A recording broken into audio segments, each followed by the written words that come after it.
Hello दोस्तों, आप लोगों का स्वागत है पगला एनिमे चैनल पे। तो आज हम लोग रैग्ना क्रिम्सन की 5th एपिसोड को एक्सप्लेन करेंगे। तो चलिए जानते हैं इस एपिसोड की कहानी को बिना किसी देरी के। तो जैसा कि हमने पिछले एपिसोड में देखा था कि जितने भी रेफ्यूजीज थे उन सभी को इन्विटेशन दिया गया था कि वो लोग अपनी जान बचाने के लिए कैपिटल के अंदर आ सकते हैं। इसीलिए भारी तादाद में कैपिटल के अंदर काफी लोग इकट्ठा हो रहे थे। ये सारी जानकारी किंग का सर्वेंट उन्हें दे रहा था, लेकिन किंग इसके ऊपर कोई भी आपत्ति नहीं जताता है और बस इतना ही कहता है कि उन सभी को अंदर आने दो। जिसके बाद हम लोग उसी ड्रैगन को देखते हैं जिसने दोना पियर के ऊपर अटैक किया था और पनिशमेंट के तौर पे उसे धूप में रख दिया गया था ताकि उसे जलने की तकलीफ महसूस हो सके। जिसके बाद वहाँ पे अल्टीमेटिया आती है तो वो ड्रैगन उससे कहता है कि तुम आई तो बाहर लेके आई। अल्टीमेटिया उसे बताती है कि कैपिटल के अंदर लोग लगातार इकट्ठा होते जा रहे हैं, जिससे हम सभी लोग एक ही बार में उन सभी को बिना दर्द की मौत दे सकेंगे। वो ड्रैगन कहता है ये तो खुशी की बात हुई ना, लेकिन अल्टीमेटिया उसे बताती है कि यहाँ पे एक प्रॉब्लम आई है।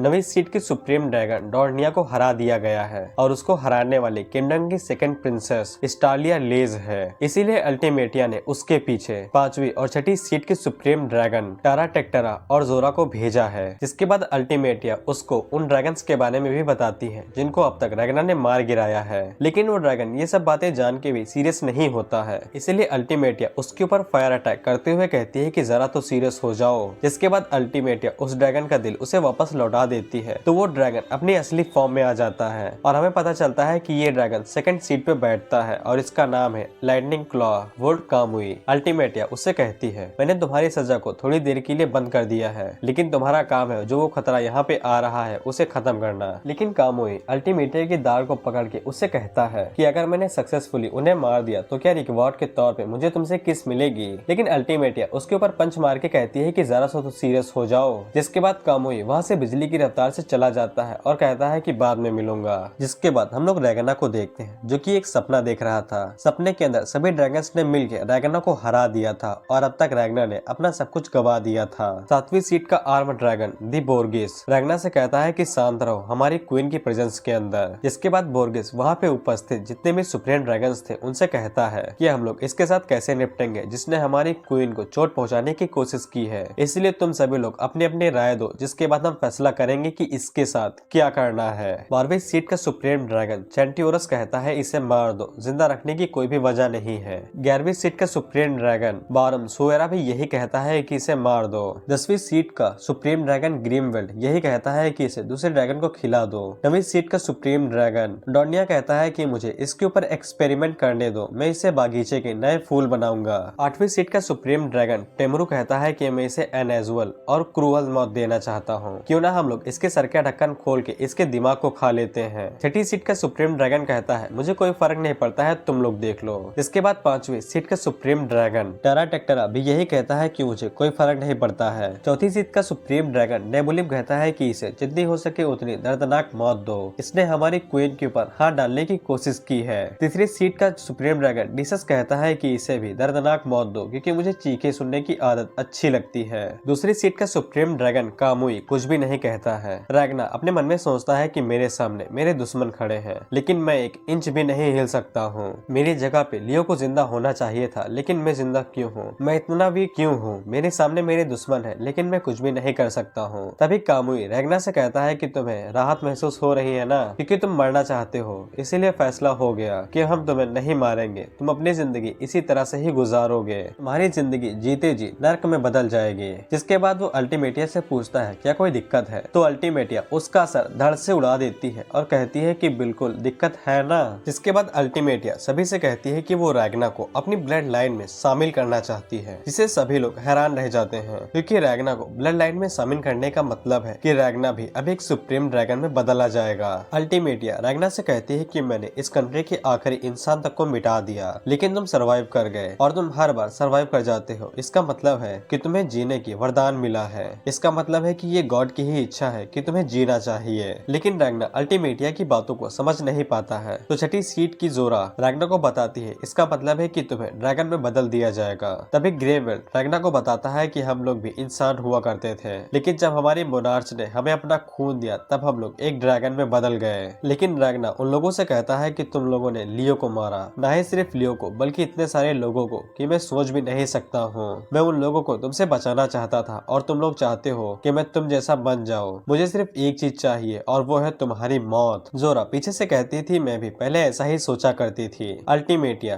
रैग्ना से कहती है कि जैसे ही मैं तुम्हारे अंदर अपना ब्लड डालूंगी तो तुम्हारी कमजोरी और तुम जो इस तरह से नर्क में जी रहे हो ये सब एक ही बार में गायब हो जाएगा। इसके बाद अल्टीमेटिया अपने खून से एक खंजर बना लेती है और उसको रैग्ना के सीने के अंदर घुसा देती है और कहती है जैसे ही तुम हम में से एक बन जाओगे तो तुम्हारा दुनिया को देखने का नजरिया ही बदल जाएगा। वो सारा खून जैसे ही रैग्ना के सीने के अंदर जाता है तो रैग्ना दर्द में चीखने चिल्लाने लगता है। अल्टीमेटिया उसे कहती है कि अपनी सारी नफरत को भूल जाओ, हम दोनों एक साथ भगवान के खातिर जीते हैं। जो मैं सारी चीजें तुम्हारे लिए कर सकती हूँ वो सिर्फ ये एक आशीर्वाद है। इसके बाद रैग्ना इस भयंकर सपने से अपनी आंख खोलता है। क्रिम्सन उससे कहती है कि तुम सो रहे थे इसलिए मैंने तुम्हें जगाया नहीं। क्रिम्सन पूछती है क्या तुम्हें कुछ जानकारी भरा याद है। रैग्ना अपने मन में सोचता है कि क्रिम्सन सोचती है कि वो अल्टीमेटिया से बेहतर है, लेकिन वो अनगिनत लोगों को मारते समय बहुत दयालु होती है। इसीलिए रैग्ना फैसला करता है कि वो खुद अल्टीमेटिया को हंट करेगा, यानी उसका शिकार करेगा।